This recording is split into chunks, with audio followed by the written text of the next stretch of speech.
A few years ago, I was watching my favorite television station.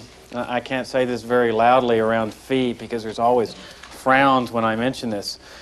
But I was watching MTV, and I saw a group of performers, rock and roll performers, singing a song called "We Are the World."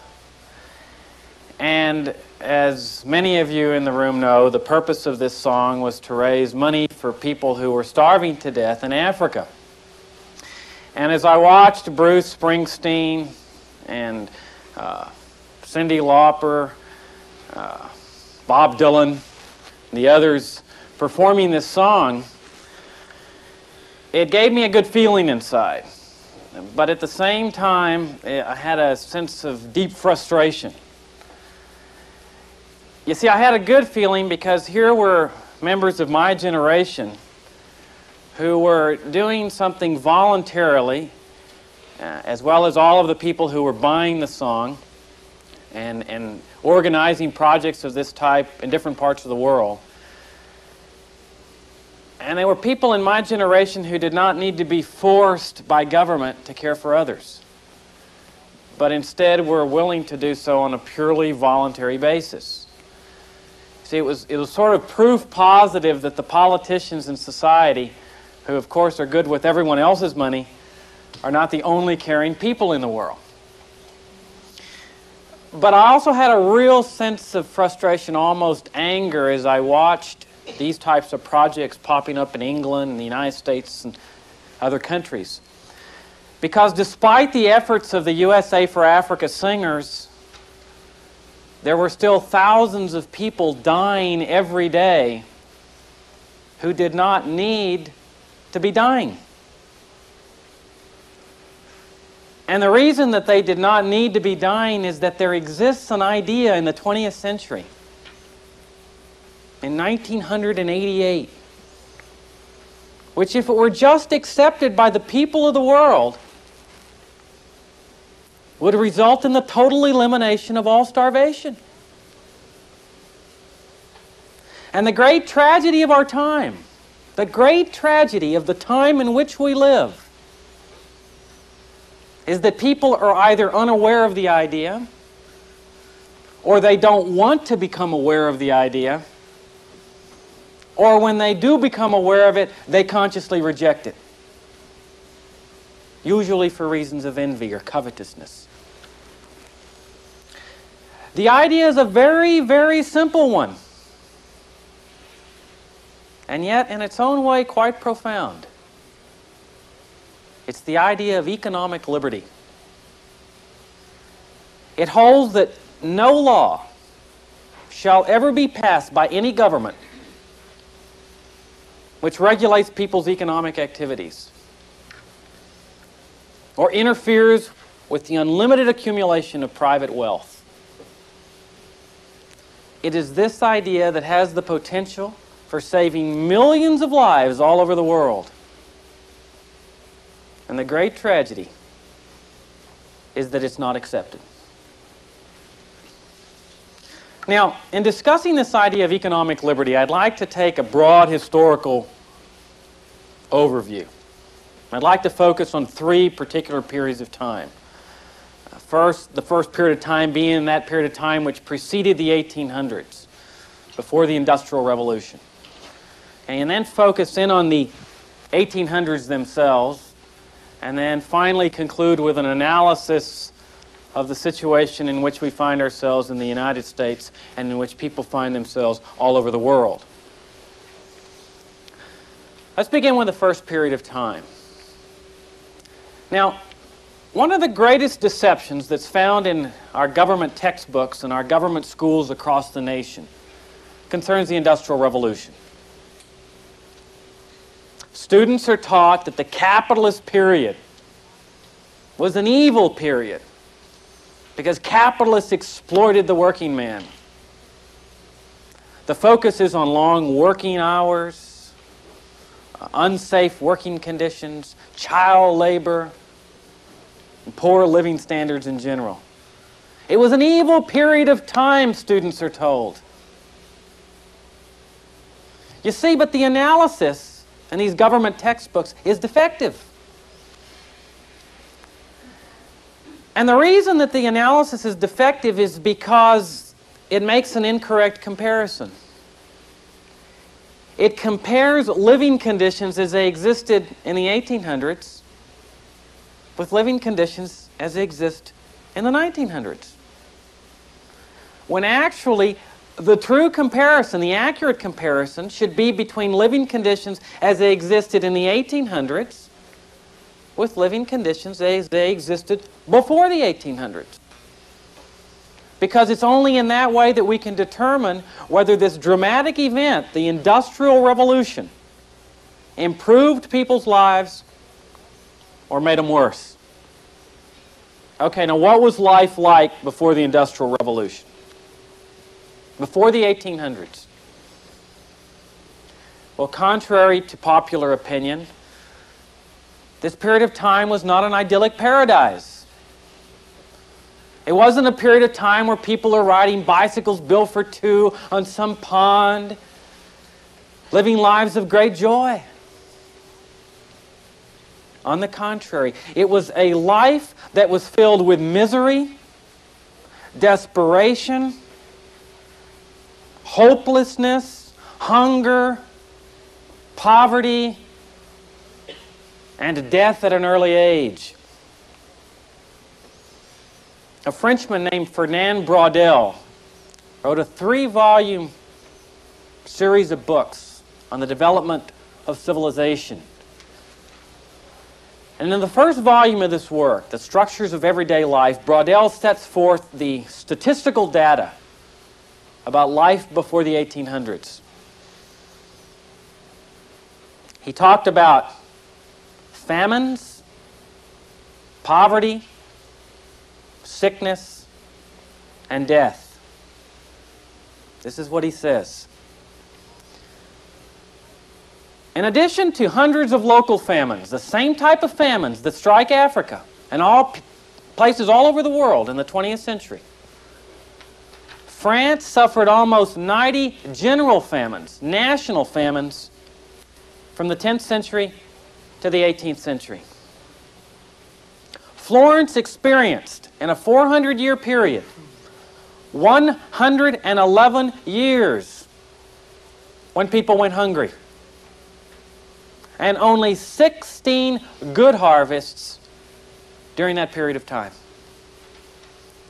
As you can imagine, the situation was significantly worse in Asia, China, and India. Poverty? In the 1780s, 4/5 of French families devoted 90% of their incomes, 90%, to buying bread. Only bread to stay alive. In the year 1800, in the whole of Germany, fewer than 1,000 people had incomes as high as $1,000. Sickness? The plague wiped out millions of people all over the world, striking London 5 times in a 70-year period. It claimed over 150,000 lives. Diseases such as leprosy, tuberculosis, cholera, syphilis, influenza ravaged civilization throughout the centuries. And all of this combined to make life brutally short. In one part of France in the 17th century, 25 to 33% of newborn children died within the first 12 months. Only 50% of the population reached their 20th birthday. Life expectancy in France was 27 for women, 23 for men. If you had been born before 1800, the simple truth is that most of you in this room would not be attending a conference of this nature. Some of you in your early 20s will have already been married, had children, and would be preparing yourself for death. This is the way life always was before the 1800s. These were the conditions under which people lived prior to the Industrial Revolution. Life was significantly worse than that found in some of the worst third world countries in the 20th century. Why? Why was this true? Century after century after century. Well, contrary to, again, popular opinion, the reason doesn't lie with not enough education or insufficient technology or bad weather, as we hear so often in the 20th century. Some people even claim that it's just bad luck. The reason is a very, very simple one. The reason that people remained mired within these desperate circumstances century after century after century is this: that people permitted their politicians, their public officials, to regulate their economic activities, as well as the accumulation and disposition of their wealth.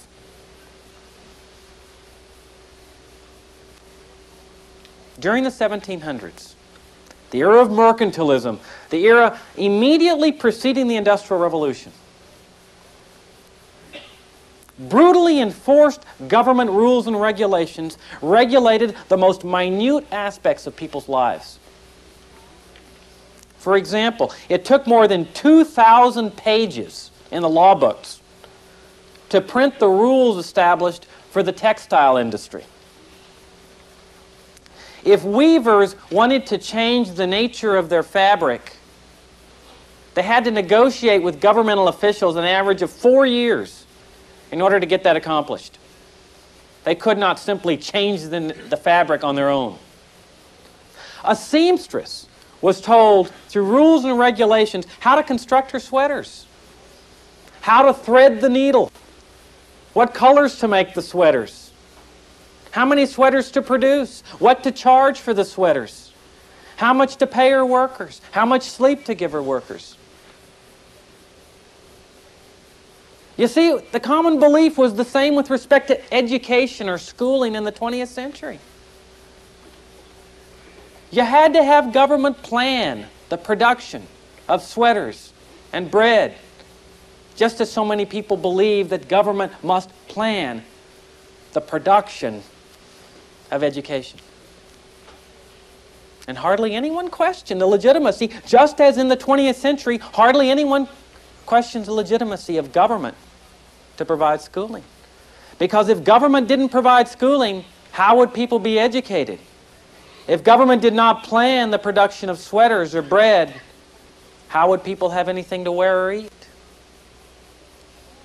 And these were not just pretty rules and regulations on a law book. In the same manner that people are jailed in the 1980s for violating a law relating to education, compulsory attendance, the violation of these economic regulations brought terrible, terrible penalties.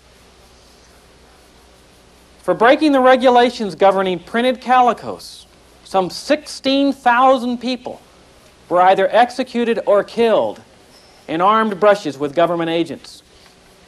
On a single occasion, 77 people were sentenced to be hanged for breaking these types of regulations.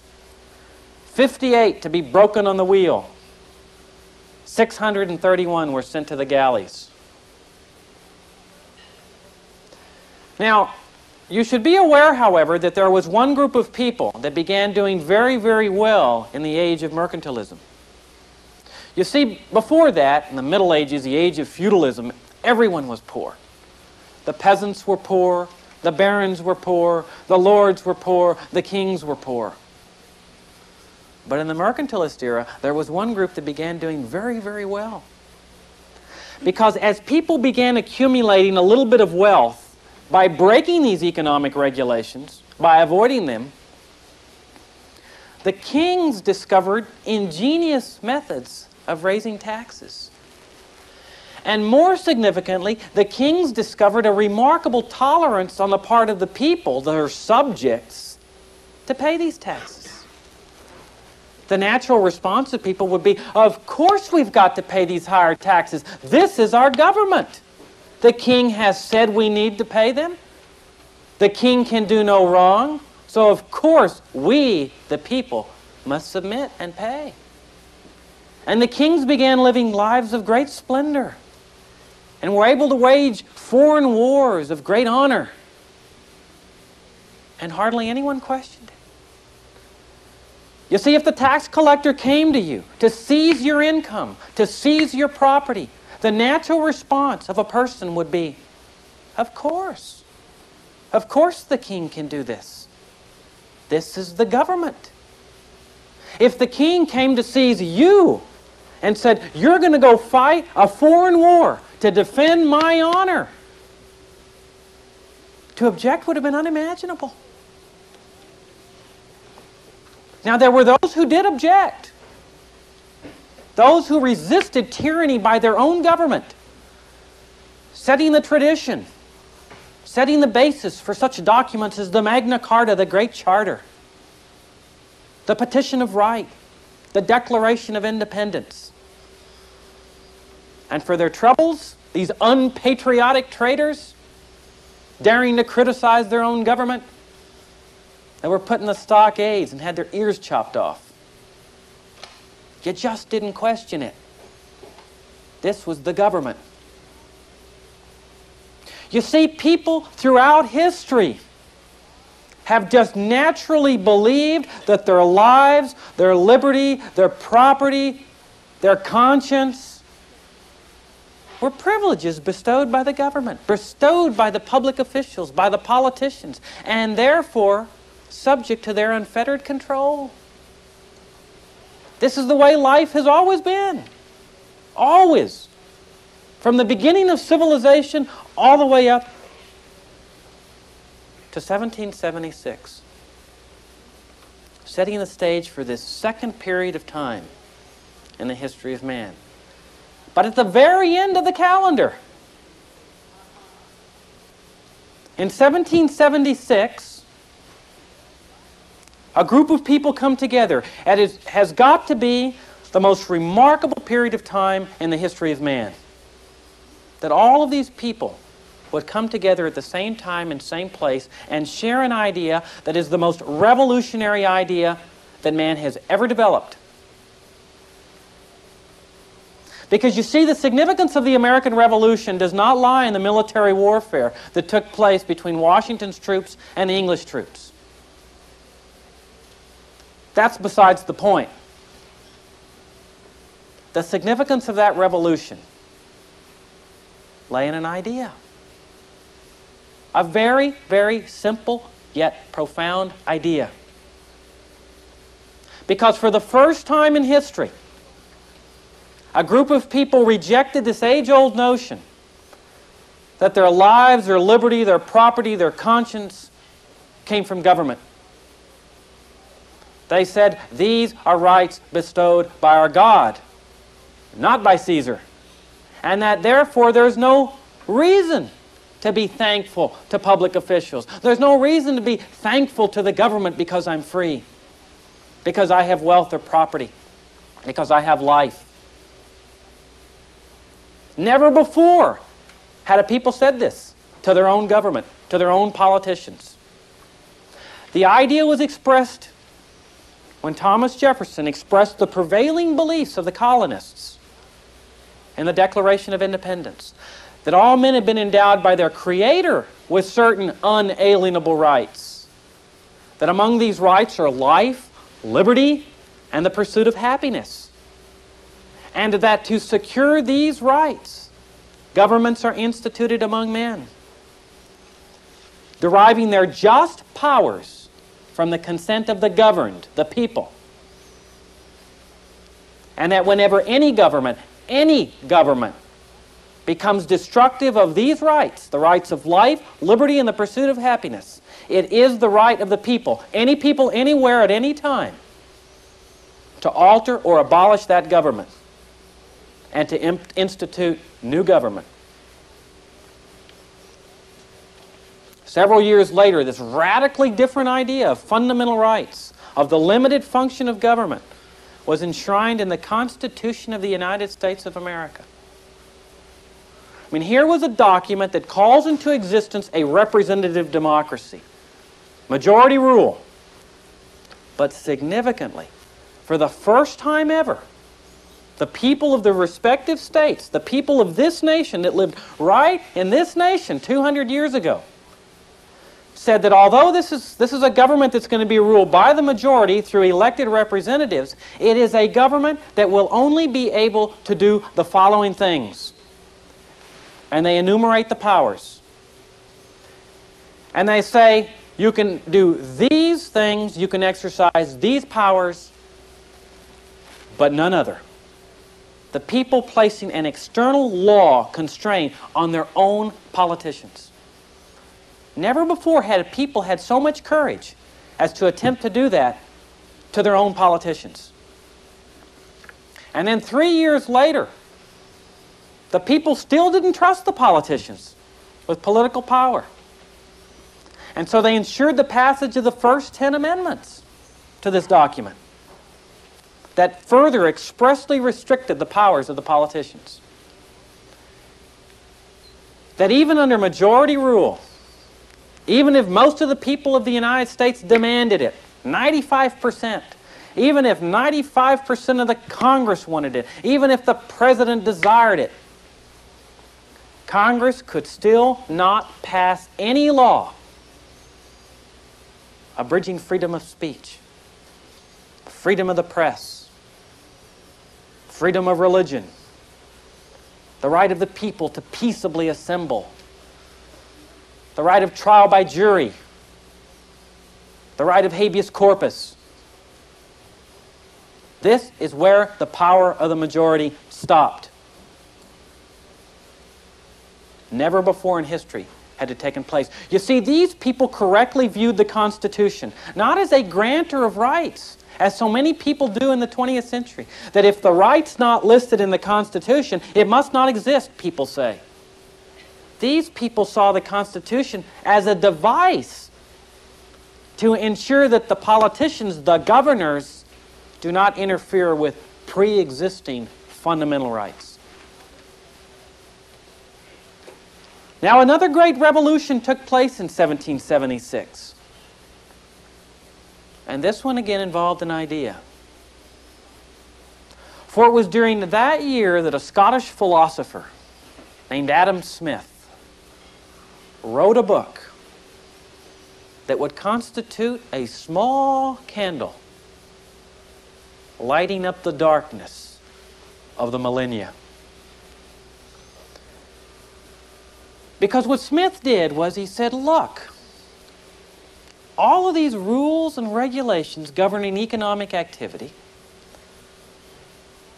is what has actually ensured the impoverishment of mankind. This is what has guaranteed the impoverishment of mankind. Smith said, if you take off these rules, you repeal these laws, roll them back, and let people engage in peaceful economic activity all on their own, the economic well-being of mankind will be uplifted. It was a radically different idea. It was one which people simply could not accept. How would there be sweaters and bread and education if government did not plan these particular items? Smith said, if you leave people to their own self-interest, that is, that if people operating freely within an unhampered marketplace are trying to sustain their lives and improve their economic well-being, they will be led to provide goods and services to others who are willing to pay for them, who want them, who are demanding them. That's the way that these important items will come into existence. And so here it was. You've got a radically different idea of fundamental rights, limited government, and then Smith's idea of unhampered markets. And the idea begins working its way into the 1800s. For the first time ever, people were free to engage in economic activity virtually with no political interference. They were free to accumulate unlimited amounts of wealth without interference by the politicians. With, of course, one major and tragic exception, and that being slavery.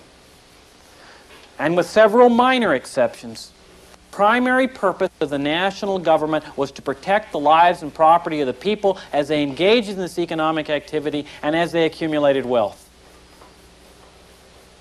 Now, this comes as a shock to a lot of Americans, and especially Americans who have been schooled in our government schools.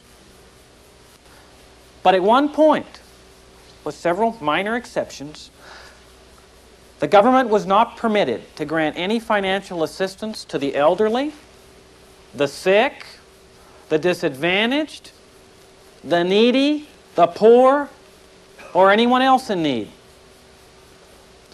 A person could enter into any occupation that he wanted to in this nation. Lawyer, doctor, blacksmith, candlestick maker, hairdresser, with no license, no permit. He simply opened up shop, and anyone who wanted to patronize him was free to do so as he chose fit. No longer were people forced to support an established church or to go to a church. They were no longer coerced, by and large, into sending their children to government institutions to be schooled. Americans at one time could travel anywhere in the world without a passport or any other evidence that the government has consented that they can travel to particular countries. People could keep virtually everything they earned because they had so severely constrained the powers of the politicians to raise taxes. And to permit a governmental official, an internal revenue agent, to enter a person's office or home to examine his personal books and records, unimaginable to the American of the 1800s. He would not have tolerated it. The result of this unusual society, this radically different society in the history of man, the only society that has ever existed of this nature. Michael Novak, in his remarkable book, The Spirit of Democratic Capitalism, summed up the miracle that took place both in the United States and Great Britain. Novak writes, "The invention of the market economy in Great Britain and the United States more profoundly revolutionized the world between 1800 and the present than any other single force. After 5 millennia of blundering, human beings finally figured out how wealth may be produced in a sustained, systematic way.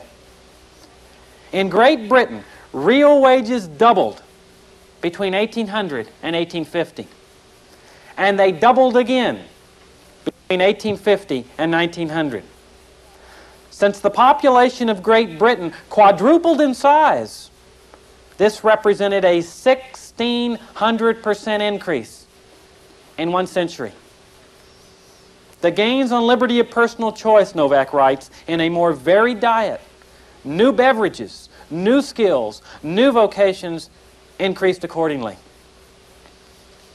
And the same was true of the United States. For the first time in the history of man, the poor that so many people are concerned with, were becoming wealthy.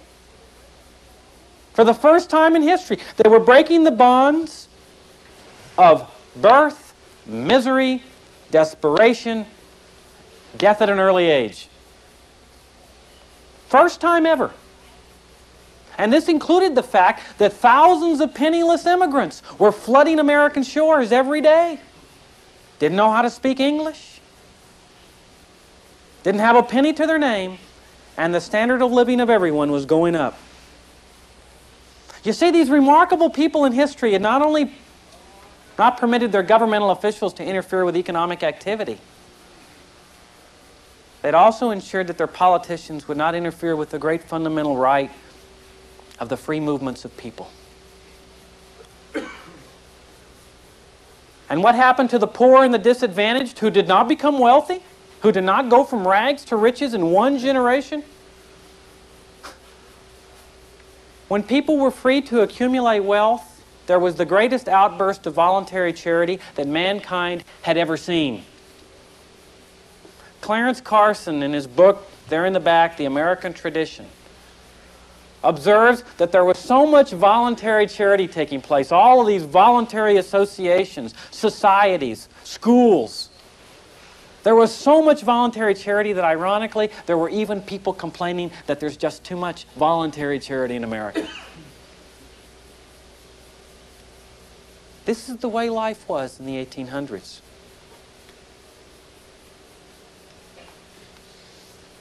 This is what it once meant to be an American. This is what it once meant to be free. This was the dream of economic liberty. You can imagine the pride of an American when he traveled to another nation, a nation of licensing, of permits, of controls, of passports, of taxation, of plunder. When somebody would say, "You're over here without a passport? You mean you can be whatever you want to without a license? You mean the government doesn't take care of you?" You can imagine the pride of an American when he'd answer, "No, I'm an American." But you see, as the 19th century came to a close, something started to happen. And it was around this time that the hearts and minds of the American people, the descendants of this unique group of people, began gravitating back to the age-old idea that life and property and liberty, pursuit of happiness, were privileges bestowed by government rather than rights bestowed by God.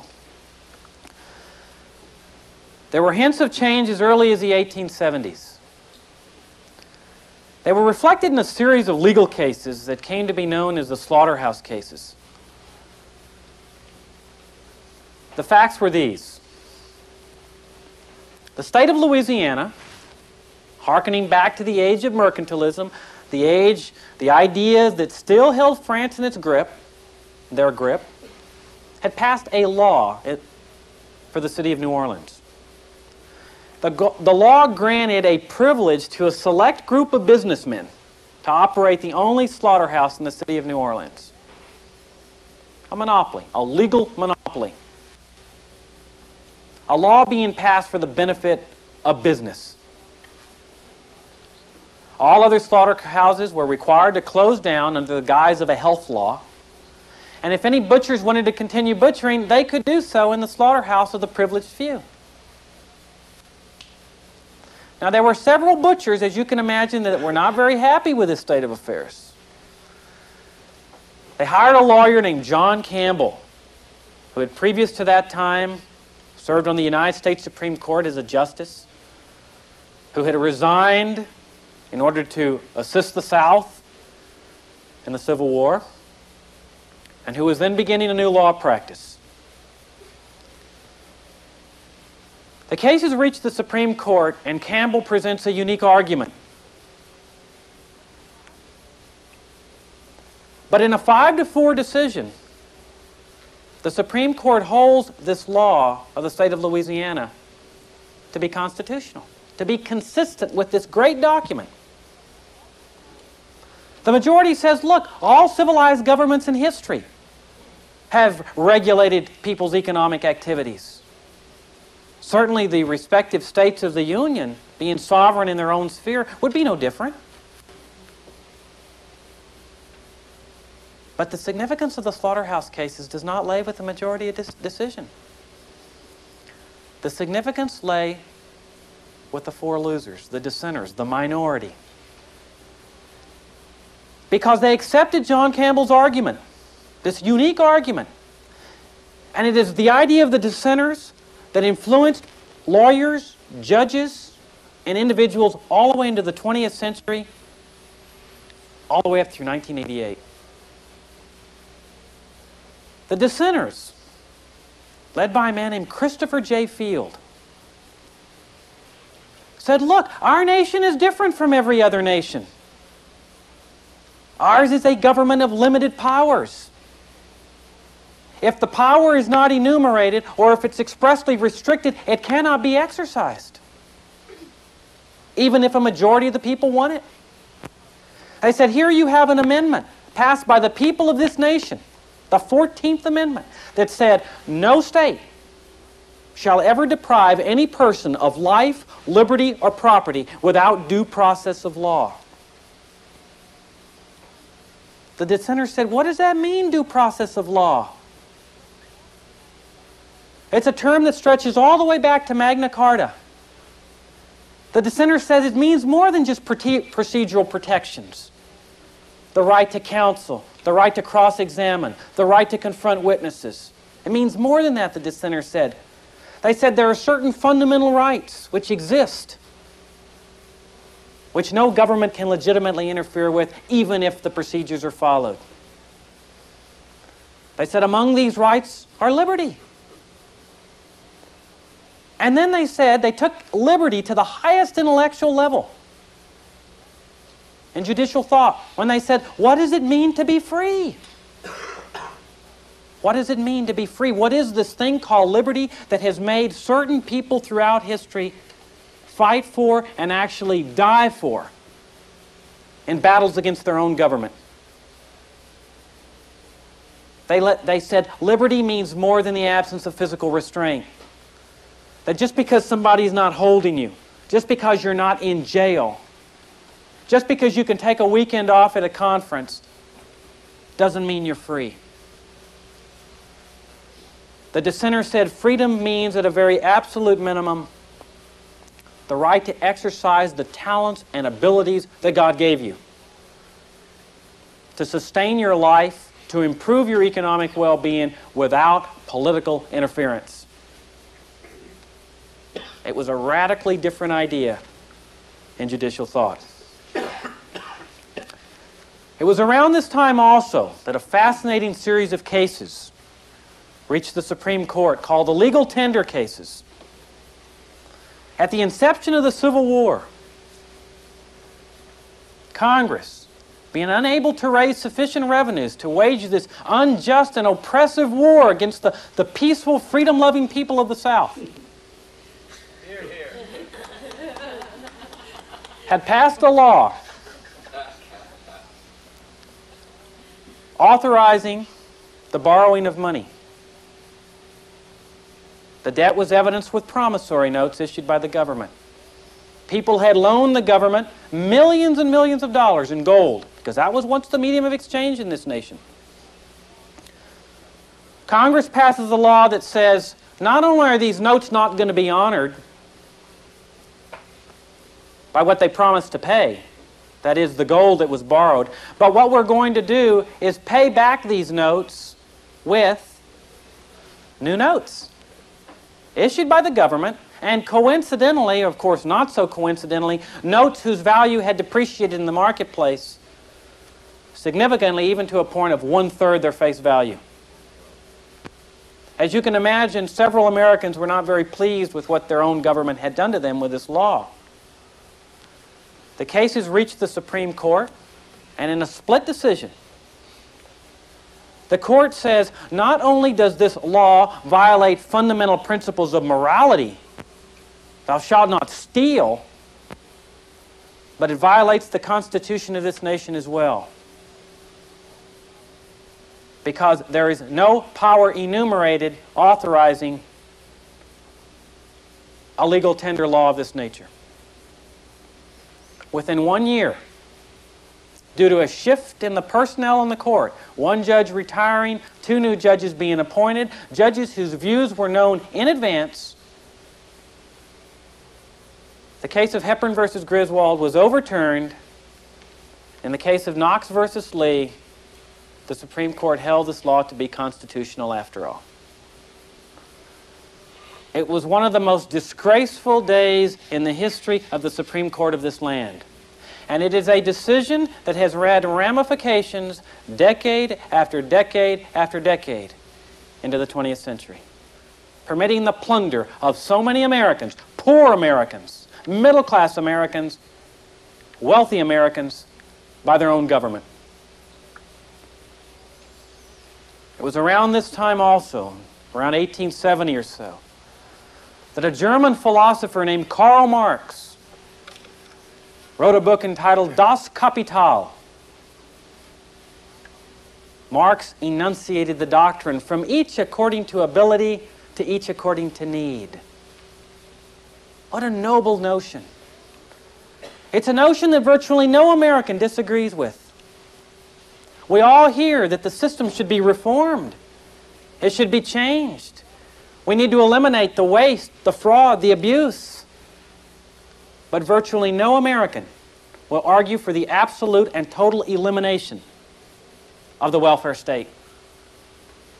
They want to make it work. You see, the idea was to use government, what Ludwig von Mises calls the organized means of coercion and compulsion, the policeman, the marshal, the internal revenue agent, to take from those who have in order to give to those who need. And that's not only the poor.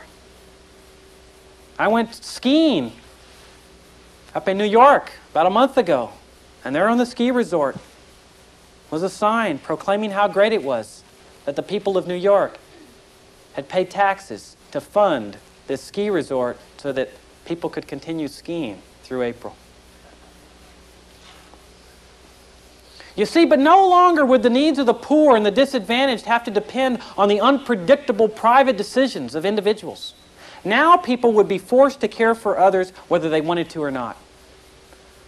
A complete denigration of the great God-given gift of freedom of conscience, of being free to choose what you want to do with your own money. But you see, now the stage was set. Because on the one side you had the proponents of limited government, unhampered markets, fundamental rights. And over here you had those who were advocating public ownership, public regulation, unfettered right to tax, the coercive redistribution of wealth. And the battle began in the late 1800s and it raged into the 1900s, setting the stage for the analysis of what's going on in the 20th century. And finally, in the 1930s, in the midst of the world's greatest economic depression, a depression that, contrary to what students are taught in the government schools and what virtually every American believes, was not a failure of the free enterprise system, was not a failure of the capitalist system. The New Deal did not save capitalism. Instead, the depression was a result of the interventionist state. The people's decision to entrust Caesar with this valuable item called money that government could manipulate decade after decade after decade, resulting in the booms and busts that we know so well. It was right here in the land of the free that this government nationalized, confiscated virtually the entire gold holdings of the American people. You know, we don't like to use that word nationalized except with respect to foreign nations, but that's what it did. And it was right here in the land of the brave that the American people relinquished this gold without hardly even a whimper, because Caesar had demanded it. If the government says that our property belongs to Caesar, then we must surrender it. And finally, in 1937, in a case called West Coast Hotel versus Parrish, a case involving the constitutionality of the minimum wage, a law that has done more probably than any other law to plunge so many people into poverty. The Supreme Court, in upholding the constitutionality of this law, effectively held that never, ever again in this country would any law which regulated economic activity be declared in violation of the Constitution. And the result? The result is one which none of us likes to face. You see, what we like to do is we like to have our celebrations, we like to have our parades, we like to have our fireworks outside the city limits on the 4th of July. Okay. proclaiming the virtues of the great capitalist system.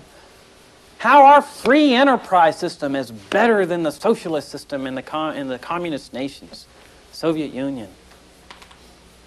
And the great truth that none of us likes to face is that our economic system is no different in principle than any other nation on earth.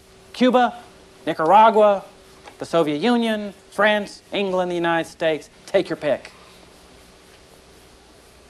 The only difference is which government is controlling and plundering less than the other. But people everywhere recognize the legitimate authority of government to regulate their lives, seize their income, control their property.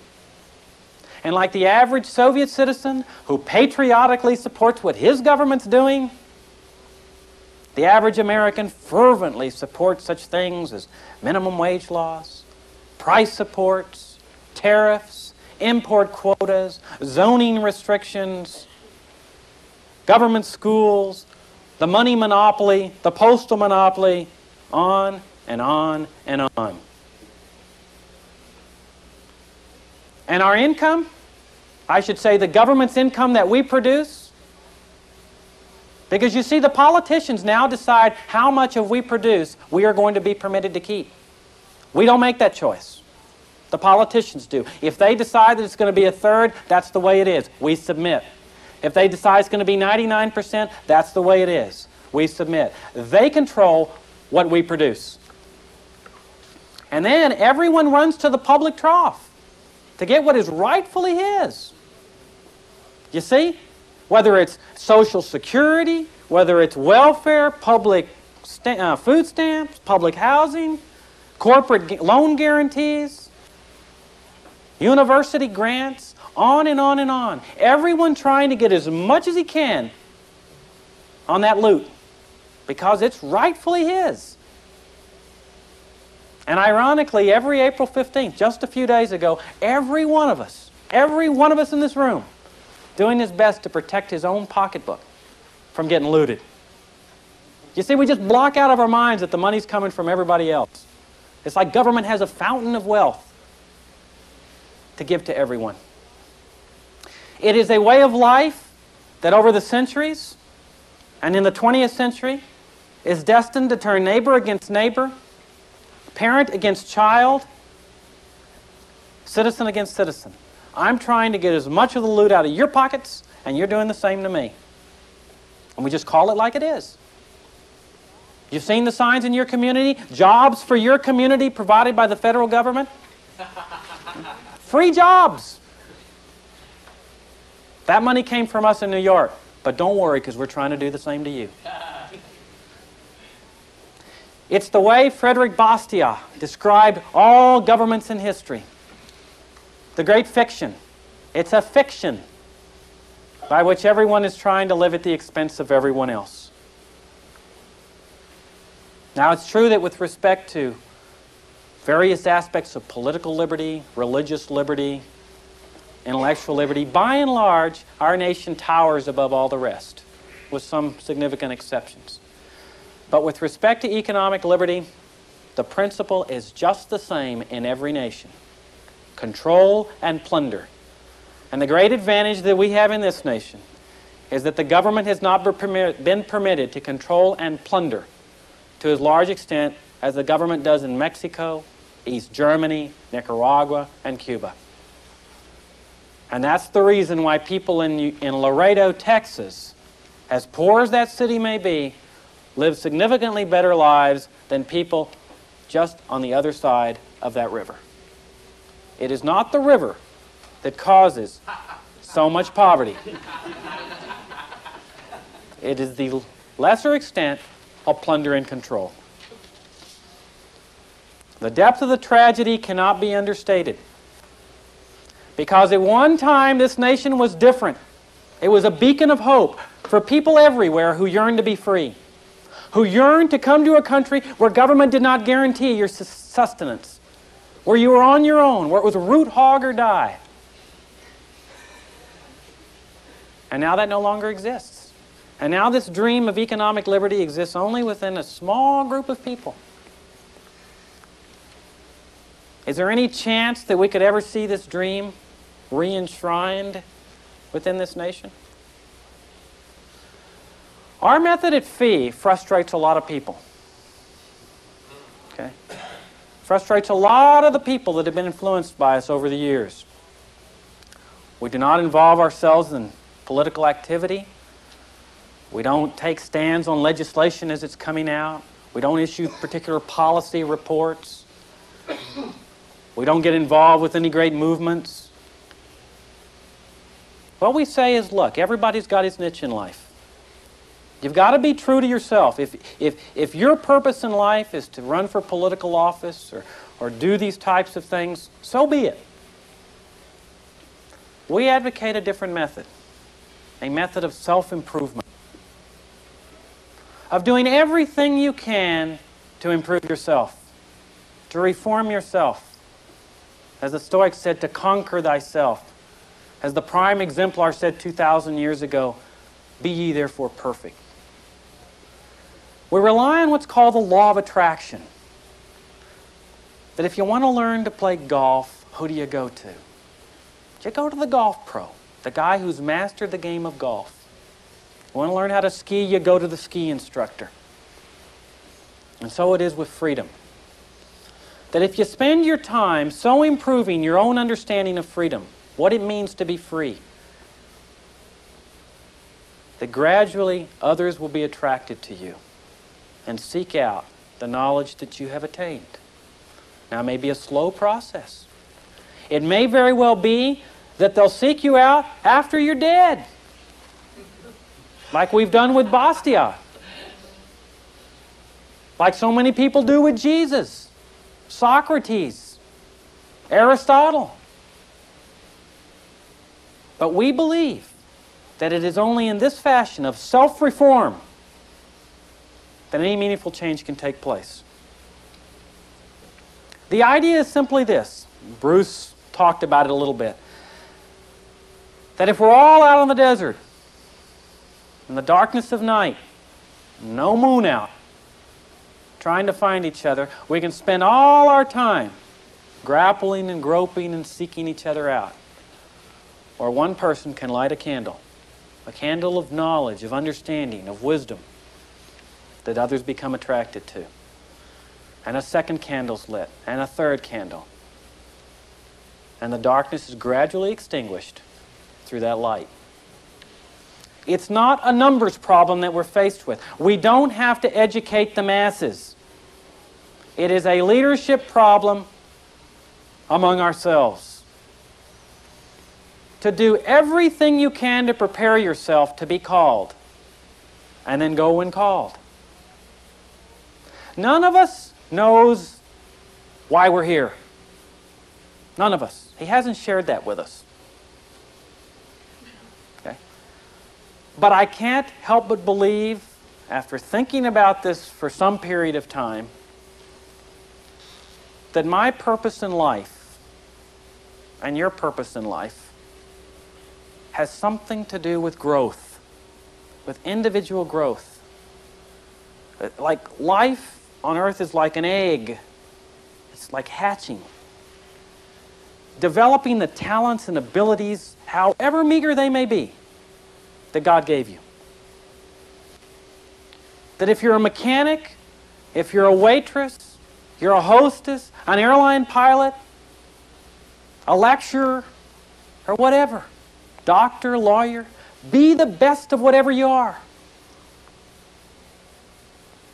Because you see, each one of us is unique. We're extraordinary. No one since the beginning of civilization has been created exactly like you, exactly like me. Now there's some people that say, with me, thank God for that. But the point is that everybody is different. Even the shape of your kidneys is different from everybody else that's ever existed. And any political interference with that growth, that development, I think is ultimately impeding the journey to the ultimate destiny that man has in the universe. I ask you to keep in mind just two things. First of all, the great truth that so few people in history have ever discovered. The great truth that men like Thomas Jefferson, George Washington, Patrick Henry, and the other great Englishmen discovered in 1776. And they were Englishmen. They were not great Americans when people signed the Declaration of Independence. The great truth that Will Travis and Jim Bowie and David Crockett and the other Mexican citizens inside the walls of the Alamo discovered. And they were Mexican citizens. They had pledged allegiance to the flag of the Republic of Mexico. The great truth that the greatest threat to human freedom does not lie with some foreign government. The greatest threat to your freedom lies with your own government. And secondly, I ask you to remember the words of Abraham Lincoln. To sin by silence when one should protest makes cowards out of men. And women as well. And the final outcome, we don't need to worry about it. We don't need to fret about it. You were not given the world to save, and neither was I. The world has been in good hands since He created it long ago. It will continue to be in good hands through eternity. The final outcome is in the hands of God. Thank you very much.